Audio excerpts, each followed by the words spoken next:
This kettle has a problem with the thermostat. Maybe you've had a problem like this before. I've actually opened it, and as you can see, this is where the thermostat is. So it has an element here, this one that goes around like this, and this is a thermostat switch. So sometimes it burns inside. As you can see, let me do a test. So I'm going to do a continuity test.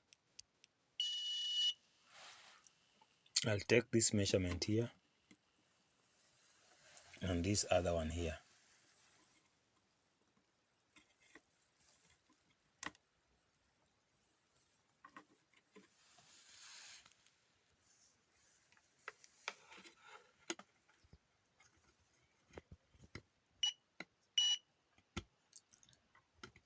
So the element is okay. So the problem is the thermostat. It's measuring on one side, on this end, but on this other side is not measuring. So we'll replace this thermostat na itakuwa sawa.